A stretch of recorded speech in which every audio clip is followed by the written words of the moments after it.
Boa noite, Padre, sua bênção. Quero contar um pouco da minha história para o Senhor. Eu me casei com 20 anos, só no cartório. Tive 4 filhos, que é tudo de bom do meu casamento.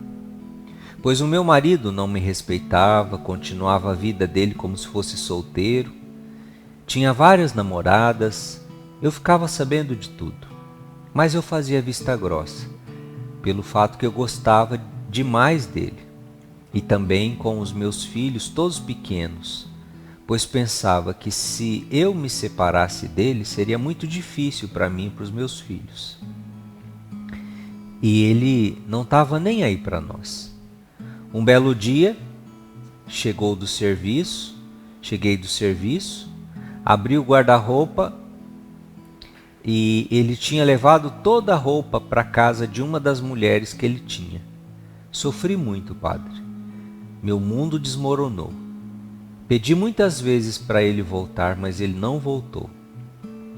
Enfim, depois de 4 anos conheci outra pessoa, ficamos namorando por 2 anos, e eu morando na minha casa e ele na dele. Depois decidimos morar juntos. Já estamos há 8 anos morando juntos. Só, Padre, que eu não frequentava a igreja. Eu não sabia o tamanho da importância de comungar. Depois que eu comecei a seguir o Senhor, Padre, e passei a frequentar a igreja, me dei conta que vivo no pecado. Já conversei várias vezes com ele para a gente se casar, pois eu quero ir na igreja e poder comungar. Já conversei com o padre da minha igreja, ele falou que nós podemos casar, porque eu só fui casada no cartório e já divorciei. E o meu atual companheiro nunca foi casado. Enfim, Padre, já falei para ele para nos casar ou vou separar dele, para que eu possa ir na igreja e comungar. Gosto dele e ele também fala que gosta de mim. Mas eu quero saber, Padre, se eu separar dele, eu posso comungar? Pelo fato de que eu sou divorciada. Me fala, Padre, pois estou decidida, quero continuar na minha igreja e quero comungar. Assinada uma filha de Deus de Campinas, São Paulo.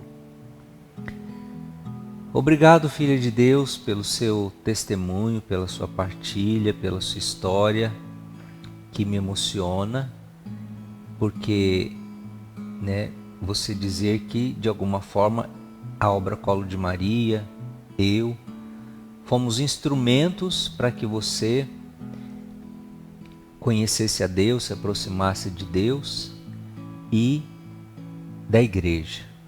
E isso para mim é o mais maravilhoso. Não tem preço, né? É o maior presente que um padre, que um evangelizador pode receber na sua vida. Mas ao mesmo tempo, nesse processo, então você foi percebendo algumas coisas fora do lugar que você precisava consertar. Então, assim, para a gente não delongar muito, seu primeiro casamento, como você disse, que você sofreu muito porque você conviveu com um homem que não te amava, não te respeitava, não te mereceu. Embora vocês tenham tido 4 filhos, mas vocês só foram casados no cartório, no civil. Então, perante Deus, vocês não têm o vínculo do sacramento do matrimônio. E mesmo assim você suportou, você tolerou, você aguentou, em nome do amor aos seus filhos, você se resignou. Até o ponto que ele mesmo tomou a iniciativa de juntar as coisas dele e cair fora. E mesmo assim você ficou implorando para ele voltar. Eu acho que isso, tudo tem limite, na vida. Então, veja isso como um livramento que Deus te deu. Essa pessoa que só estava lhe fazendo sofrer, então não merecia você carregar essa cruz. Até porque vocês não eram casados. Então, e como você diz, tem que ser uma página virada agora na sua vida. e aí você conheceu uma outra pessoa, namoraram por 2 anos, agora há 8 anos vocês vivem juntos, mas nesse período de 8 anos então você começou a conhecer mais a Deus, a fé, e entendeu que você precisa de Jesus Eucarístico. Mas ao mesmo tempo você está vivendo uma união irregular, porque vocês não estão casados na igreja. Mas como você mesmo já buscou o padre orientou já, o padre aí da sua paróquia. Não há nenhum impedimento para vocês se casarem. Você foi casada só no civil, a igreja não reconhece esse matrimônio. Ele nunca foi casado, então partiu o casamento. Agora é isso, partiu o casamento. O que vocês estão esperando? Então você disse que já falou para ele, né? Mas ele... Então você vai fazer assim, você vai, primeira coisa, colocar em oração. Colocar em oração. Né? Você já teve seus filhos, né? Eles já cresceram. Então agora você tem que resolver a sua vida com essa pessoa. E então comece em oração para Deus tocar o coração dele. E mantenha-se firme nesse propósito do casamento, de receber o sacramento. Faça ele compreender o quanto isso é importante para você. Ainda que para ele talvez não seja. Mas mostre para ele o quanto isso é importante para a tua vida espiritual. E se ele realmente te ama, ele precisa dar o braço a torcer. Ele precisa dar essa prova de amor, né? Então, você já coloca aqui, né, até que ameaçou ele, olha, se a gente não se casar, eu vou me separar de você, porque eu prefiro a Eucaristia do que você, se a gente continuar vivendo sem a bênção de Deus. Olha, parabéns à sua fé, viu? Louvado seja Deus. Mas eu creio que ele vai ceder, né? Talvez o tempo, né? Você mostrando para ele o quanto isso é importante para você, Deus vai tocar o coração dele. Nossa Senhora vai passar à frente, tudo vai dar certo. E assim, as pessoas às vezes fazem assim toda uma ideia estereotipada do casamento religioso. A primeira coisa que as pessoas pensam quando falam em casamento na igreja: vai ter que gastar. É ou não é? Aí já vem a primeira desculpa: não, porque nós está sem dinheiro, está apertado, vai ter que gastar. Não é assim. A única coisa que tem de gasto é a taxa, que é a chamada espórtula, realmente, né? A côngora do casamento, que é dada à igreja, onde se faz lá a habilitação e a celebração. O que é uma coisa justa. Por quê? Porque a igreja ela funciona, ela vai abrir, vai ter funcionário lá, a igreja vai ser limpa antes e depois do casamento, né? Tudo a igreja, né? A energia elétrica, a água, os banheiros serão usados. Então é justo que colabore com a igreja. Não é nada de errado nisso. Então, mas é somente essa taxa, né?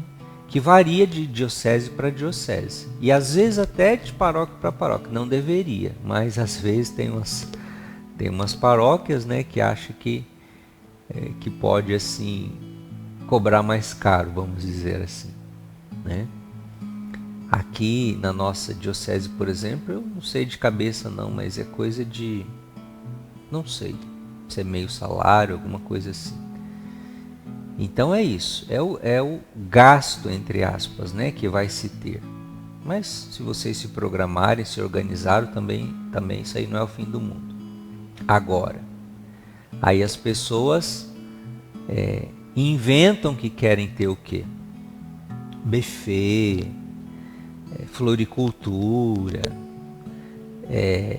orquestra, equipe não sei do que, cerimonial. Então isso tudo é gasto, é despesa. Mas precisa ter tudo isso? Não. Para ter o casamento na igreja precisa ter o quê? 5 pessoas. O padre, o casal e 2 testemunhas. Ponto. Não precisa ter enfeite, não precisa ter orquestra, não precisa ter cerimonial, não precisa ter a igreja cheia de gente, não precisa ter festa depois. Isso aí, se for possível e na medida das condições de cada um. Né? Já fiz casamento só com o casal e as 2 testemunhas, ali 20 minutos, meia hora, num dia de semana. Por quê? Porque o mais importante era eles receberem o sacramento. E eles tinham essa consciência. Não era o social. Então, talvez quando você explicar isso para ele, né? Ele vai entender melhor. Ah, se for assim, então tudo bem, vamos lá casar. É claro que tem alguns preparativos, que são os documentos, né, que tem que levar na igreja. A preparação, que o pessoal fala, né, a preparação matrimonial, que é a catequese, o curso de noivos, né, que como vocês já vivem juntos, né, aí fala legitimação, é até uma preparação mais rápida, né, diferente, mas tudo muito tranquilo, tá bem? Então é isso. Agora, se chegar ao extremo de que ele realmente bata o pé e não queira, e você, por esse amor que você tem à Eucaristia, esteja disposta a abrir mão até dessa convivência pela Eucaristia, eu simplesmente te admiro e louvo, né, essa sua decisão de fé tão madura, né, tão assim radical por Jesus, pelo reino de Deus. Mas saiba, Jesus nunca nos pede nada que Ele não nos possa nos dar muito mais em troca. Então, quando a gente acha que está perdendo, no fundo a gente está ganhando sem a gente perceber. A gente vai perceber depois. Então, se é para ser de Deus essa união de vocês, que seja. E Ele há de aceitar, né? E é isso. Deus abençoe e Nossa Senhora cubra vocês com o seu manto sagrado.